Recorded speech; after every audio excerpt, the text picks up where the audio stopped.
લક્ષ્ય ન્યૂઝ, એક નજર, એક લક્ષ્ય. ધ્રાંગધ્રા શહેરમાં ખનીજ માફિયાઓની દાદાગીરીની નવી જ કહાની. ડમ્પરની ફાળું એન્ટ્રી, ઇન્ટરવલમાં ટ્રાફિક અને એન્ડમાં પોલીસે મોરચો સંભાળ્યો. ધ્રાંગધ્રા શહેરમાં છેલ્લા ઘણા સમયથી સાંજ અને રાત્રિના સમયે કોઈપણ જાતની રોયલ્ટી ભર્યા વગરના રેતી અને સફેદ માટીના ડમ્પરો બેફામ સ્પીડે નીકળતા હોવાની રાવ સામાન્ય બની છે. પણ જવાબદાર એક પણ તંત્રને પ્રજાના દેકાર કાને અથડાતા નથી અને ડમ્પર ચાલકો દિન પ્રતિદિન વધુ બેફામ બનતા હોવાનું રોજિંદુ બની ગયું છે. ત્યારે નવી જ ઘટના સામે આવી હતી, જેમાં ધ્રાંગધ્રા એસટી ડેપોમાંથી નીકળેલ એક બસના સાઈડ કાચને ડમ્પર ચાલક ઉડાડી બેફામ સ્પીડે નીકળી પણ ગયો હતો.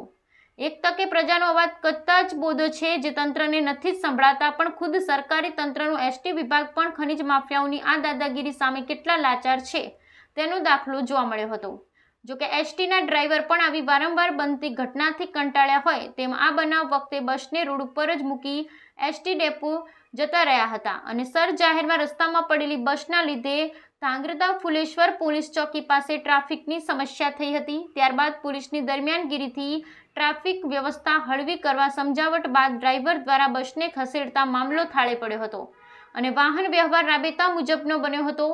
રોષે ભરાયેલા ધ્રાંગધ્રાવાસીઓએ સોશિયલ મીડિયામાં પોલીસને આડે હાથે લેતા પોલીસને પહેલા ડમ્પર ચાલકને ઝડપી લેવો જોઈએ અને ફરી આવા ગેરકાયદેસર વાહનો ગામમાં પ્રવેશ ન કરે તે માટે સાબદું બનવું જોઈએ તેમ તાકીદ કરી હતી. Bureau report Brijesh Trivedi, Surendranagar.